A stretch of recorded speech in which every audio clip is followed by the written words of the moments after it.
Good morning. This is Jason Dean coming live at you again for yet another Film Fanatic show. It is Sunday at about 9:30. The weather has been pretty amazing this weekend. Yesterday on Saturday was just a gorgeous day. Today's looking like it's shaping up to be a pretty sweet day also. So pretty excited. I have a pretty busy day today. I'm really, you know, uh, excited, a little nervous, but I'm hoping things work out. Just because I've talked about that before, where I sometimes have problems around technology, kind of a dum dum head, and the reason I said I was nervous is because I have a really big interview today, and I'm really excited, nervous about it that I don't screw things up. But I'm going to try to get an early start on preparation for it, from mostly from the tech side of things. I My favorite thing that I've always talked about for this channel here on YouTube is are the interview segments. I've done quite a few of them.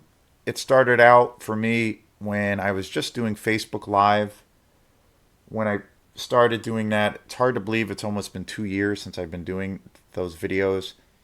And I was doing them really sporadic. And then after about a year of just doing the reviews, I kind of moved into having guests on the show. And I had a few videos where I had some guests on the show and through Facebook Live, and it started off really, really well. But then I started having these technical problems, and I think it was mainly due to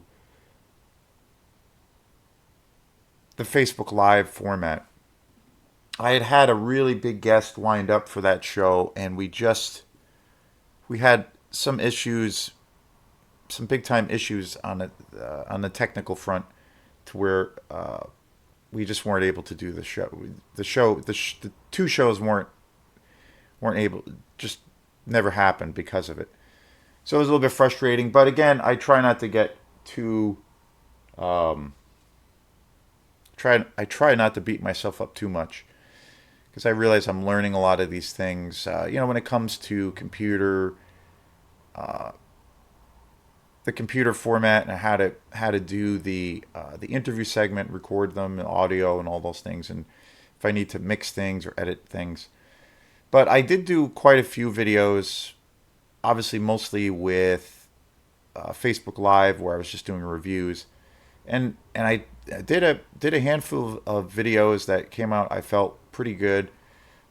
But after a period of time, I felt like the quality of those videos wasn't very good, and I just didn't have control over certain things, as far as, like, because it's live, something goes wrong, or there's some kind of thing that happens, and you can't really take it back. So I eventually switched over to what I'm doing now with YouTube, the YouTube channel, and obviously I think the quality is a lot better, hopefully, and people have said that the quality's been pretty good overall. And I changed the format a little bit, but the main thing is, I felt it's a lot more user friendly when you're doing these videos, because of you can edit things, or you can just delete something. There's not the pressure of, once you're going live, you can't take it back if something goes wrong. So, and I've since I've been doing this, the YouTube channel, which I started really diving in of August of last year, 2022. I had the channel, and it was basically under my name, Jason Dean, and I've had the actual YouTube channel for probably about a year, and I didn't really upload anything to it. I had uploaded a couple of things, a couple of videos for my band Quantum, but I was really reluctant to do YouTube, because I knew, I kind of had a feeling it's a little bit more challenging to get views as opposed to Facebook. You really have to, post things and share things a lot. It's generally harder. So I was a little bit intimidated by that, but then I just was like, well, I need to try some new things. So I kind of made myself do it, and I've really uh, have fallen in love with doing it, and I really love doing it, and now I'm doing it all the time. And I've noticed over time it's definitely helped the channel grow, and I've been able to, use this as it's kind of a personal diary on all the films I love, new and old, and what those movies mean to me.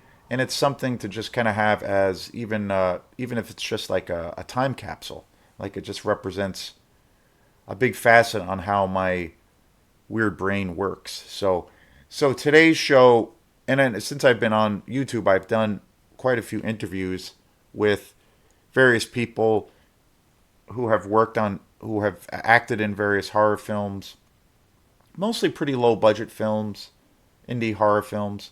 I've also had people who have worked on kind of the production side of things, working on film score, tracks, film scores for documentaries. So, and I really, really enjoy.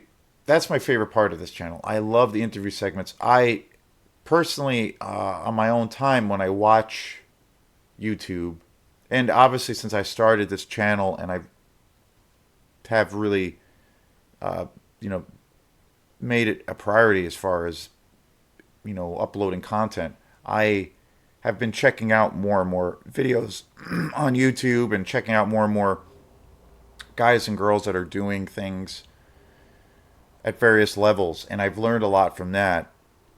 And but the thing that I just naturally always gravitate towards when I watch a video are, if there's an actor I really like, a director I really like, or musician or band, I really love interviews. I love trying to track down my two favorite things to track down on YouTube is are good quality concerts of bands that I love. And obviously it can be really hit or miss, and sometimes you have to really sift through a lot of, you know, crap, where there's so much out there. It's kind of overwhelming. But you can find some really, if you take the time or whatever, and you want to do it, you can find some really, really great quality videos that gives you a sense of what the band is like. And I know for myself, it's a funny thing. If I discover, say, a new band for the first time, and I've been discovering lots of new bands lately, I've been really into a lot of heavier music. I've been rediscovering a lot of I guess, my roots as a kid of music that I loved, and I've been discovering lots of new bands, along those lines. But I'm also checking out other, styles all the time, electronic music and some new jazz stuff. But one of the things that's funny about me, and one of the things that really determines, I guess, for me personally, if I dig a band, is like, for example, if I watch a podcast and I hear it's like a new album review, or they're talking about, this new band or this new singer or artist that I've never heard of before. So then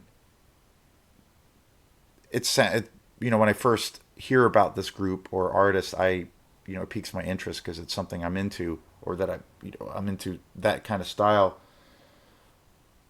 I might listen to a little bit of their albums that they have online.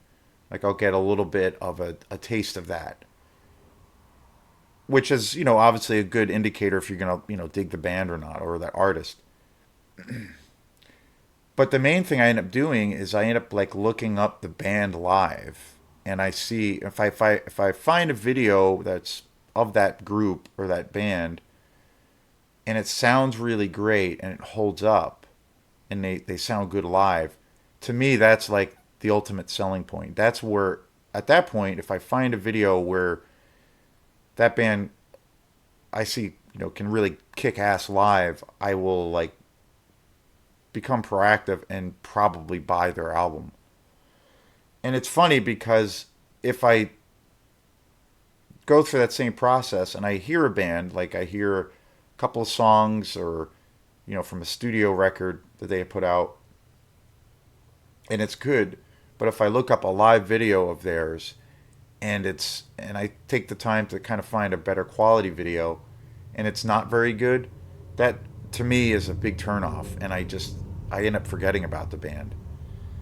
It's a funny thing because I don't know, I'm a big fan of, like, if a band can pull off something live, whatever style it is, but if they can pull it off live and it's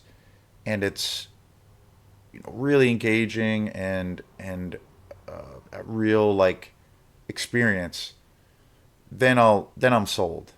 They could have an album that's utterly fantastic. It's produced so well. The songwriting is great. The production, all those things, and it could be just a killer album or track.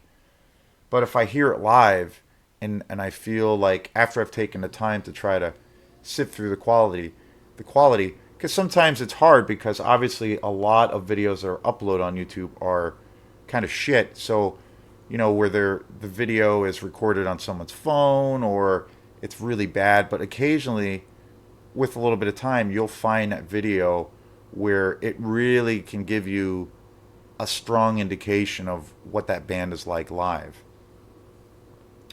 So,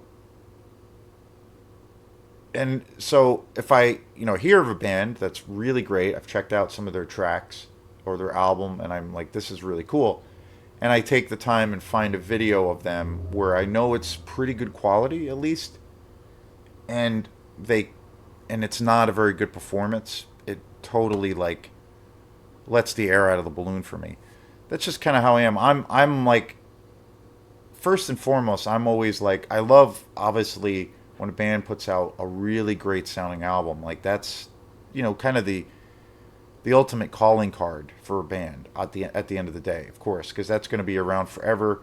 That's going to hopefully represent what the band is. You either like it or you don't, but it is what it is, and it's there for more or less eternity, and it represents that band or those artists at that particular stage, and it's a part of that time capsule thing. But when if I feel like a band can't pull that off live, and it's like lackluster or it's really lacking in some department, it it doesn't it won't usually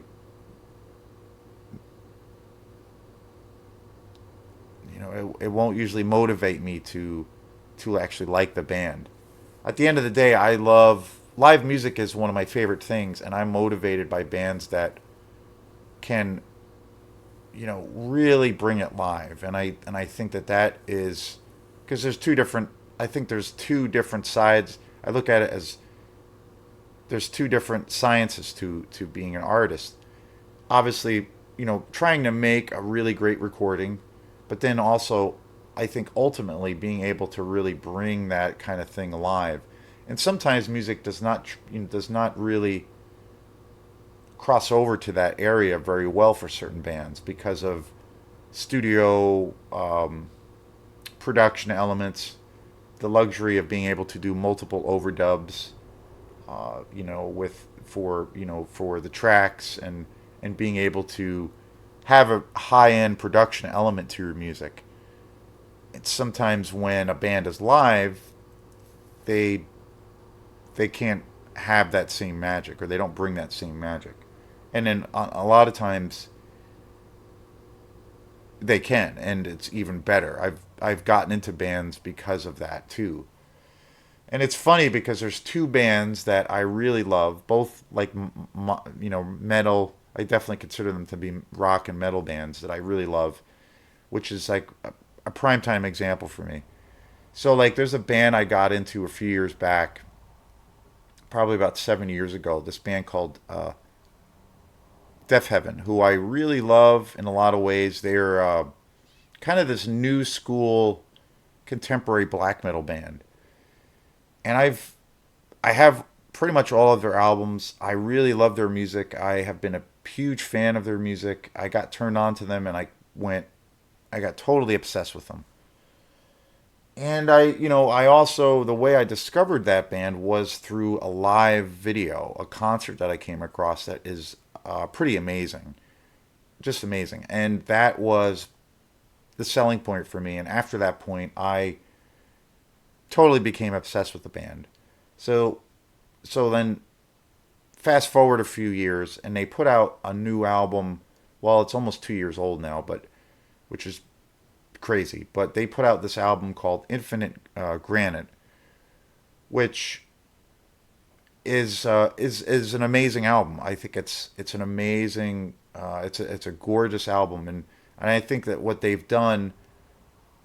My favorite extreme metal music out there is black metal for the most part, and so what I feel like what they did was really innovative. They were really able to do something really creative and really different. And George, the singer for the band, who is usually a really great like screamer for the kind of in the black metal style, he actually still does that, but he also tried to incorporate very melodic based singing, and the music that they have always written has a real harsh sound, but it also has a very 80s kind of vibe. It's also very kind of gothic, but it's also very melodic, and it has a really cool mixture of all those things. And they have this real ethereal sound. And when I first heard the album, I just fell in love with it, and then I bought the album, and I was just obsessed with it. And it's an amazing album. But the thing is, like when they've been on tour for almost 2 years for that album, playing everywhere, and I had an opportunity to see them live, and then I decided not to see them live, which was crazy because I've been such an obsessed fan with theirs. And what had happened was when they went on tour, I was really, really, really eager to see what this album will sound like live because it's a really adventurous album. I think it's a gorgeous album. It still has that black metal sound, that energy, but they've taken it and really done something unique with it. And especially with George's vocals, I thought his vocal performance on it was beautiful. So I was so curious to see what they'll sound like live, and I tracked down all kinds of videos. I sifted through probably too much. I spent too much time doing it, but I sifted through all of this stuff, and I was shocked. And again, this is my opinion. My head is up my ass. I'm kind of an asshole when it comes to things, but I was shocked because I found some good quality videos of them when they were touring, and they still are on the road for that album. And they were I found that the video that their performance was awful, and the music was okay, but the vocals were so atrocious, and they were really the tour that they've been on for the last year and a half. They're still playing a lot of their older material, but they're really they're playing most of the newer album, Infinite Granite. They're really pushing that album, but and they're playing their older stuff too, but they're really putting that album in the forefront. And I was just flabbergasted on how terrible they were live, especially George's vocals, because his vocals are so. Every video I've come across are just they're so horribly out of tune and off pitch that it's for me it renders them unlistenable.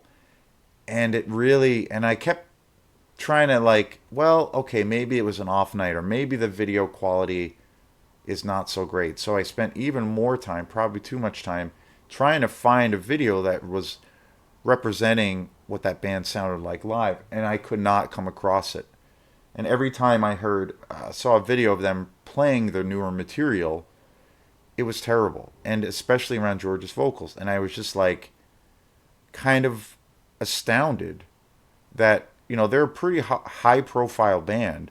They're very popular, but then they're kind of underground too. But they're actually a very popular band, and I was just like, again, from just being a fan's perspective, I was like, don't they hear what's going on. Like, what is going on here? And I was really disappointed with what they were doing, and I'm just like, this is like unlistenable. And and from that experience, I have been. It has diminished my enthusiasm for the band completely. So weird, such a weird thing. And now I don't really even. I still think they're a great band, but I don't ever listen to them anymore. I don't even like. I used to listen to them all the time, and now I don't even listen to them. And I especially can't even listen to the new album, the newer album, because it's diminished. Even though I think that album is brilliant, it's like diminished the whole thing.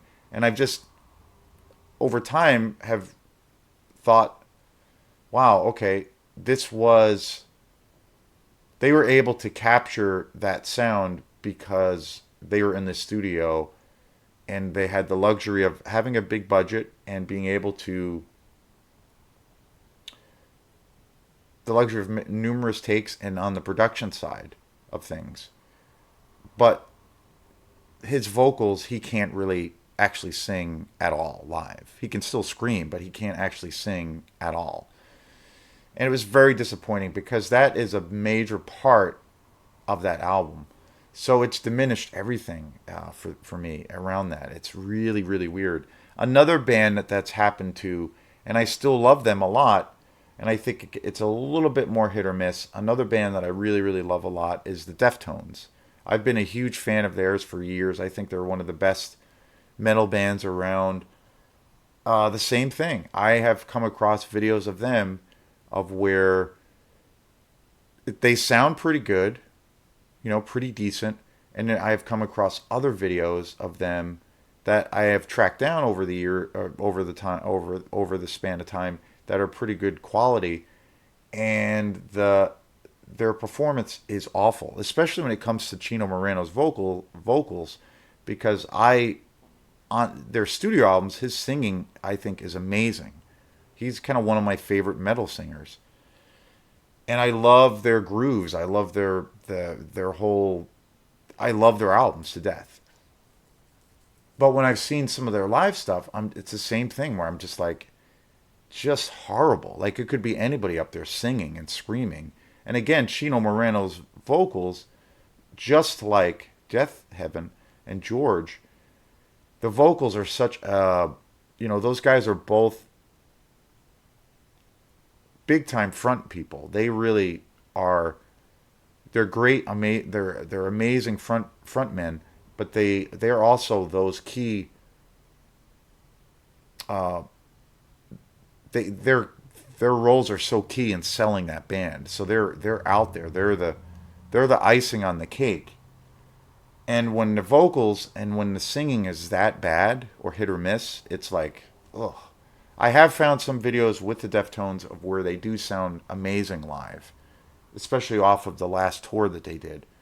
But most of the videos I've come across are they're just horrible. Like same thing where the vocals are just so horrendously off key, and I'm just like I don't get it. Like a band that's touring the world,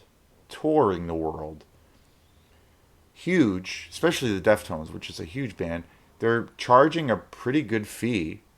The Deftones tickets are a lot more.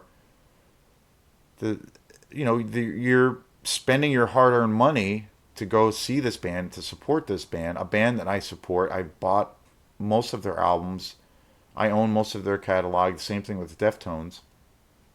And I'm like, my thing as a consumer, if I'm going to pay a ticket to see that, I'm just like, kind of like, what the fuck? Like, don't these guys know? Like, aren't they aware of what's going on? And I'm just like, and I kind of feel like it's a little bit of a slap in the face to the audience, to the listening audience, to their fans. And even though I love both those bands and I still love the Deftones, I still actually listen to them. It's turned me off to them a lot, and it's awful. It's a weird thing. So those are just some examples of that. That as far as how things can be viewed, and go as and give you a sense of reality of what that group or that artist actually sounds like live. Like So, but again, that kind of goes back to the technical thing around videos and, you know, my thing of what where I want to be with this channel, what I'm trying to do is to, move forward with doing these interview segments because that's my favorite part of this show. So so stay tuned for, hope everything works out and I will put up this video. So yeah, super excited. So we'll see what happens. And, so I realize it's all for me. I look at it. It's a learning curve. It's baby steps. It's all about moving, hopefully moving forward, but also trying to learn as you go. I'm a firm believer that you never stop learning. You never stop. I don't believe in being stagnant. I'm kind of restless when it comes to things. I think there's moments of where you can be really happy and be proud of certain things that you're involved in. There's definitely certain things that I've worked on and done and albums I've worked on and recorded with and but at the same time it's funny. It's a funny thing because I've had that experience a few times where I've been involved with a show, maybe say a show with my band Quantum or other groups, but it especially resonates with me a little bit more sometimes with Quantum because it's my baby and I love it more than anything. It's my little, weird little baby that I have and that I do. And we all have our off nights, where things are just not lined, the stars are not lining up, and you just can't hit the mark. That happens, and then you have, hopefully those nights where everything just connects, and it's like, you get that feeling like you can't do anything wrong. So that's like that's one of the greatest things. But when I have those experiences of where I feel like it has lined up, and I've had, some people say to me, that was a really great show, or this was, I really loved this, or I dug that, I dug what you were doing. It was really cool, and it's really nice. I mean, who doesn't want to hear that? Like, it's a really great experience to have that. And I enjoy that. I breathe that in. I use that to hopefully fuel my confidence moving forward. But then, and I enjoy it, and I kind of enjoy that when it happens, obviously, like anybody would. But then the next day I wake up and I'm like, or the next gig that I have, I'm like, okay, back at square one. I forget about those any kind of accolades that I've had or that I was given, and I'm like, nope, okay, back to the drawing board. Try time to roll up the sleeves again and get back to work. And completely forget about that. And then say the following gig, another gig comes up, I um, treat it like it's my first gig ever, and I don't, I can't rest on my laurels that people really love the music, and I got to do it all over again. I got to start again, and then I got to try to take it to the next level. That's how my brain always works, and it was, so that's how it is. And there's been times too, because with the quantum thing, because I try to keep it really fun, and it's kind of silly and goofy and kind of weird at times, but it's also because it's my baby and I've had it for a long time. It's such a highly personal thing for me. I look at it as in two sides, from two different perspectives. Like on one side, it's like this kind of silly, goofy, weird little thing that I do, and I try to keep it light, try to keep it fun, but also hopefully it has some depth to it. And on the other side of it, for how I do this how I where my head is as far as quantum goes. The other side of it is that it's incredibly personal. It's highly personal. Like it's literally, if somebody came up to me and said, what's in your brain, Jason Dean? How does your weird brain work, Jason Dean? Tell me. I would be like, listen to a quantum album. That's literally a representation of how I feel all the time, how I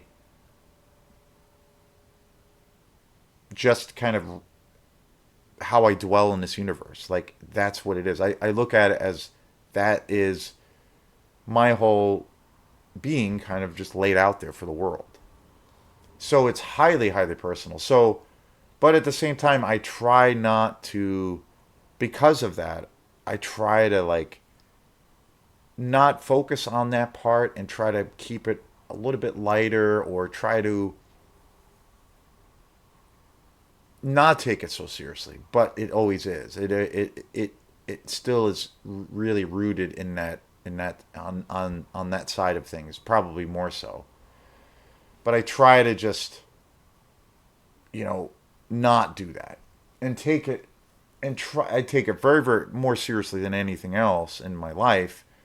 But at the same time, I try not to. I'm just like, there's a lot of times where I'm doing it and I'm just like what the fuck am I doing? This is just kind of a silly circus thing that I'm trying to run. And I, even though that's kind of a weird perspective, I try to keep my head set, my mind frame in that area most of the time. And I hope people can, if they enjoy the music, they'll get that kind of aspect from it. So it's a weird little balance. I remember, and again, because it's highly personal, I've had some shows. We've been a band for a long time, for about 6 or 7 years now, which is hard to believe, and we have about 4 or 5 albums out now. And we've done lots of shows, and we've played lots of gigs over the years, and we played lots of local shows over the years, and I've played all kinds of different kinds of venues. We've played lots of different things, and it's always a learning experience. And we've had experiences going on the road and going on tour, and that's always a lot of fun. And that's always been a huge learning experience for me. And it's always, I'm always trying to develop it. But because it's my baby, there has been experiences around it where like I've played a show and it's been, maybe the sound is terrible, or we just can't really get the sound right, or other things that happen, or maybe we're just not playing very well, and I'm maybe extra nervous, or I just can't really get in the zone, and it's not a very good gig. And there's times, obviously, when it happens where I'm just like, I leave the show where I'm just like, just what the fuck, and I'm totally depressed and just like, oh fuck, whatever, and just totally out of it. And then when that happens, I accept it. I accept that that's how I feel. And then within a day or so, I move on, and then again I'm back to the drawing board, trying to make it better, trying to dial it in more. And on the other side of things, of when we've had shows that I feel have been really great, and we've really locked in and have been in the zone and connected with an audience, it's for me personally, when those things happen, and it doesn't happen a lot where it's that intense, but there has been a handful of times where it has been really intense. It To me, it is truly like, again, this is just my personal opinion, but it truly is the most amazing experience I have ever had in my life. And those things I hold on to, where it's kind of like a transcending experience. I'm not a spirit. I don't. Again, my own personal philosophy is my own personal philosophy, and I'm not really. I For my own take, I don't really believe in spirituality per se. I believe that we are, at the end of the day, I feel like we are emotional creatures. We are aware of ourselves. We are aware of our environment. We are conscious beings, and but at the same time we're trying to struggle. We don't really know what consciousness is, but I feel like when things resonate with us, or we're moved by certain things, or we're whether beautiful things happen or tragic things happen, we we react through we react with our hearts and minds through those things, and it's also a physical thing. And I feel like we are animals, and we have a an emotional reaction, through our hearts and our minds of how we react to things. And it's I feel like it's tied into our our lizard brains, and I don't feel like we're really any different than apes, in a zoo in a lot of ways. I think, well, sometimes we're worse, but I feel like we're not. It's an emotional reaction. It's a physiological reaction to how we have things. But within those perimeters, I think the gamut of emotions that we can experience is truly unlimited. And I don't feel like when I have those experiences, I don't feel like it in a religious nature or a spiritual. I look at it as it's a just a real primal reaction. I remember having one experience that was really cool, where this was quite a few years ago, where we were playing. Quantum was playing. We got in this little thing of where we were playing these house parties, and it was really cool. We were playing these house parties up in Bangor and a couple other places, and it was super fun. Like, a couple of folks I had run into had asked us about playing these house parties, and in a couple of them we played where we were playing with a bunch of other bands, and some of those gigs that we played were just super fun, super fun. And it was pretty early on when it was probably after the band had only been around for about a year or two, so it was a few years back now. But there's a woman that I know who, and I won't really mention names, but there's a woman I know who I've been friends with for a long time, and she was at one point. She still kind of is, but at one point she was a serious kind of mover and shaker in the music business here in Maine. She was responsible for doing lots of events. She was an organizer. She also was, really a key player in promoting events. And she also worked. She was a journalist also, and she wrote lots of things about the local music scene, and she did album reviews for like local bands and then also national bands. She was a very, pretty well respected person, and a real important person for the music scene, I think. And she's also such an incredibly cool person, super nice, and she's just got an amazing sense of taste and style. Like, she really has amazing taste in music and art, very open minded, and usually her opinion, I've always found, is like, you know pretty spot on. And I remember she had seen us play. She had seen Quantum play a few times at these house parties, and I think a few other events over the years. And she always said she liked the band and all these things. And I remember, and I always really respected her. And I remember, and I still do. Now, so much she's not. She's moved into fashion work. She has like a her own business, and she's doing clothing lines and all these kinds of things. She's not doing the music thing as much, but she's still tied to it. But she's mostly working in that kind of industry. And I remember one funny experience I had was we were playing. Quantum was playing at this Halloween party, and again, this was a few years back. Somebody had hired us to play for their Halloween party, and I think we were the only band. And we got to the venue, to the house. It was up in Orono, up in Bangor. And we got to the house. We got all our stuff set up, and we were there. And this woman was there, and I was like, "Hey, how's it going?" I hadn't seen her in maybe a year at that point, and it was very cool. And we were talking and blah blah blah. But there was a lot of there was a ton of people there. There was a lot of people there, and we stopped talking, and then we kind of went about our thing or whatever, and then I walked into this other room, and she was in there with like a group, like about with like 5 or 10 people, and I was like kind of like at the door, and I could hear her conversation talking to all of these people, and she didn't see me. Like, I don't think she was aware that I was in the room. And I remember her telling all of these people uh, about us. She was talking about quantum, and she was saying, that, and I don't think we had started playing yet.